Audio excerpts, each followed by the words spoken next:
High, তোমরা সবাই কেমন আছো? আশা করি তোমরা সবাই ভালো আছো।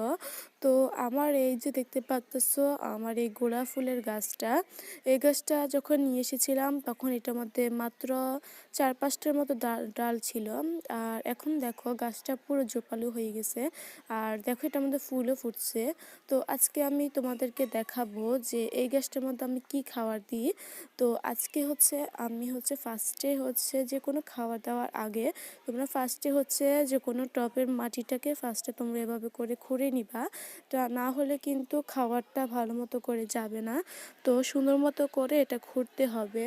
তো আমি যেমন করে দেখতে পাচ্তেছো এটা খুঁড়ে দিতেছি। তো মাটিটাকে ভালো মতো করে খুঁড়ে দেন তারপর এখানে একটা সার দিব। আর তার আগে এখানে নিচে কিছু যদি পাতা থেকে যায় তো তলম এগুলো চিড়ে নিবা।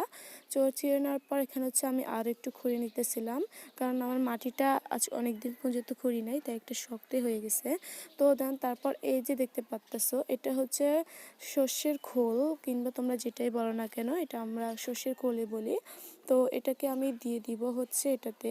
তো এখানে আমার আরেকটু ছিল, তো তোমরা এটাকে কিন্তু পানিতে মিক্সার করে কদিনের জন্য রেখে দেন তারপর গাছে দিতে পারো। তো আমি এমন করে দিয়ে দিলাম। তো তোমরা পারলে ওরকমভাবে দিতে পারো। আমি কদিন আগে এটাকে পানির মধ্যে ভিজাইয়া তারপর গাছে দিছিলাম।